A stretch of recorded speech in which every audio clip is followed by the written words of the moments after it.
FM Wonosobo.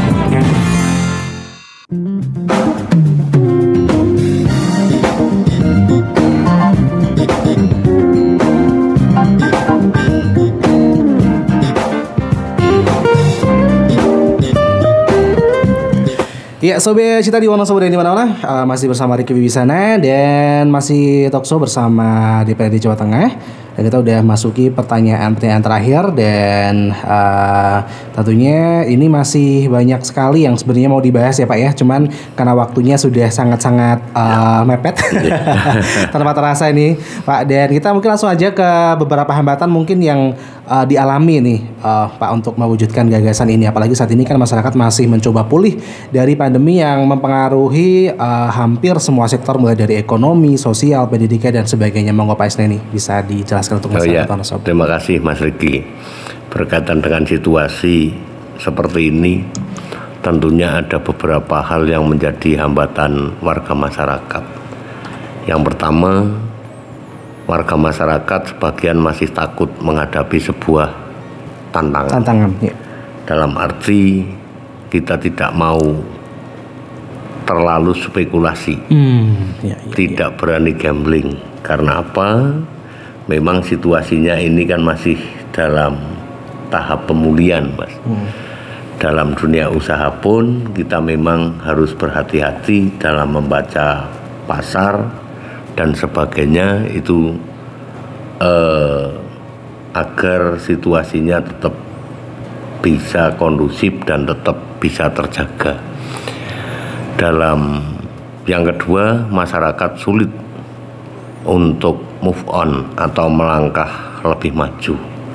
Jadi kita mau melangkah kemana, dengan siapa, bagaimana, ini juga butuh sebuah pertimbangan yang tidak ngawur.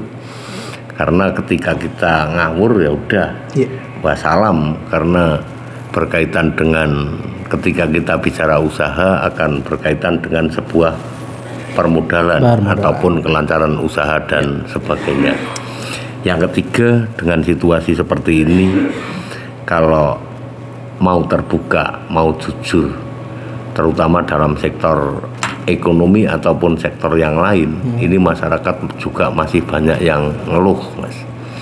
Karena ya ini kan baru dalam taraf penyesuaian.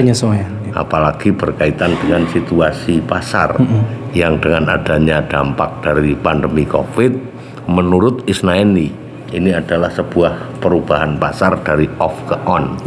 Jadi memang kita untuk mengikuti situasi zaman digitalisasi elektronik yang luar biasa berkaitan dunia maya, ini juga tidak hal yang mudah. Karena apa? Itu adalah dunia kaum milenial yang kita harus dituntut mengikuti dan menyesuaikan dengan sebuah perkembangan zaman.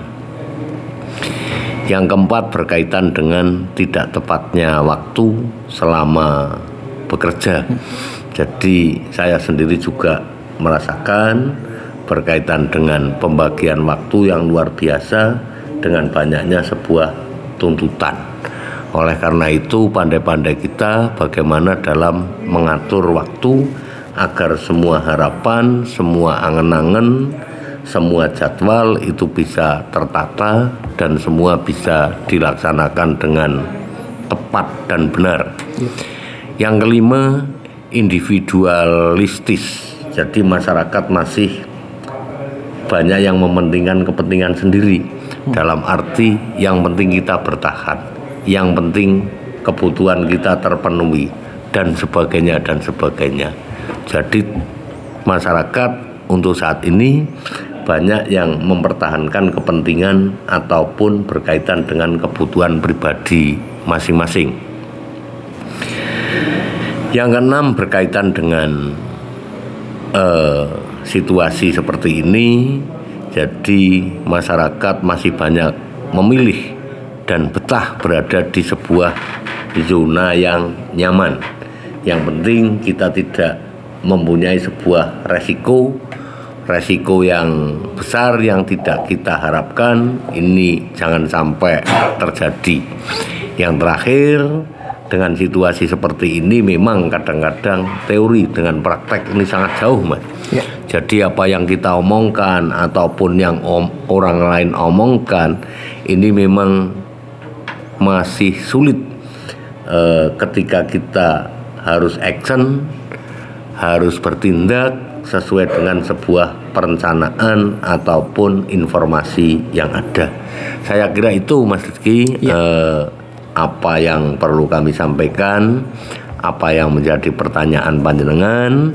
Saya hanya berharap mudah-mudahan dengan situasi seperti ini masyarakat tetap sehat, semangat, guyub rukun. Amin, amin. Selalu diberikan sebuah ketentraman lahir batin dan selalu diberikan sebuah keberuntungan, kebahagiaan dunia maupun akhirat. Iya, Matur nuwun. Pak Isne. Oke, dan mungkin pertanyaan terakhir Pak Isne ini mungkin ada yang mau disampaikan ya, di ulang tahun Jateng yang ke-72 nih agar masyarakat bisa bangkit bersama sehingga dapat menghadapi tantangan yang terjadi di masa mendatang. Monggo Pak Isne ini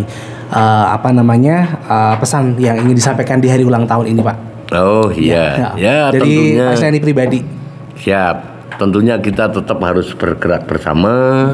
Kita tetap membangun rasa kekompakan dan kegotong royongan. Jangan lupa kita tetap menjaga kesehatan. Bagaimanapun juga situasi ini yang namanya COVID ini kan belum selesai, Mas. Tapi kita harus waspada, kita harus menjaga masing-masing agar apa yang menjadi harapan kita semua di hari ulang tahun Jawa Tengah yang ke-72 ini bisa terwujud sesuai dengan harapan kita semua. Iya, terima kasih Pak Isne ini. Oke, kita ke Pak Walik, mungkin ada tambahan dan juga sekalian pesan nih Pak Walik untuk yang disampaikan gitu ya di hari ulang tahun Jateng yang ke-72 nih agar masyarakat bisa bangkit bersama sehingga dapat menghadapi tantangan yang terjadi di masa mendatang. Monggo Pak Walik. Matur nuwun Mas Rizky. Jadi ada 5 PR besar yang harus segera kita selesaikan kalau kita berbicara harapan. Jadi yang pertama harus ada percepatan berkaitan dengan penurunan stunting. Ini penting. Terus yang kedua, penanggulangan kemiskinan ekstrim yang di Jawa Tengah ini masih lumayan. Ini harus terus digenjot. Di Kabupaten Wonosobo juga harus digenjot sehingga bagaimana kemiskinan ini bisa kita tuntaskan. Yang ketiga, peningkatan aksi mitigasi pengurangan emisi gas rumah kaca dan juga adaptasi terhadap perubahan iklim.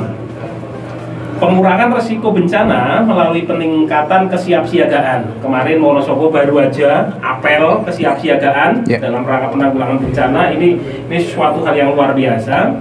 Dan juga kapasitas dan pengurangan kerentanan secara lebih terencana dan berkesinambungan. Yang keempat, peningkatan dan optimalisasi penerimaan pendapatan asli daerah. Ini perlu terus kita genjot terus. Apalagi saya melihat pertumbuhan ekonomi di Jawa Tengah ini semakin membaik sehingga secara otomatis ada upaya untuk lebih mengoptimalkan lagi PAD. Peran BUMD juga perlu kita genjot terus sehingga keberadaan BUMD ini benar-benar bisa bermanfaat bagi masyarakat. Yang terakhir Mas Rizky, peningkatan pelayanan kepada masyarakat yang semakin murah, mudah, cepat, transparan, dan akuntabel, serta terjangkau. Ini apa? Ini untuk mendukung kemudahan dalam berinvestasi dan juga pelayanan dasar dengan memanfaatkan teknologi informasi. Harapan kita 5 PR besar ini bisa kita selesaikan di tahun 2023 sehingga 2023 harus lebih baik dari 2022. Hari ini kita ulang tahun yang ke-72, berarti ulang tahun yang ke-73 tahun yang akan datang harus lebih baik. Harus lebih baik daripada tahun ini ya, Mungkin Pak. itu, Mas Rizky. Oke, terima kasih Pak Holik dan juga terima kasih untuk Pak Isnaini yang sudah hadir di Star FM untuk menyampaikan informasi, dan sekali lagi selamat hari jadi Jawa Tengah ke-72. Semoga Jawa Tengah semakin maju dan semakin makmur rakyatnya ya. Terima kasih Sobat Citra, sampai jumpa lagi untuk lain kesempatan, dan saya Diki Wibisana pamit. Wonosobo Asri Forever. Wassalamualaikum.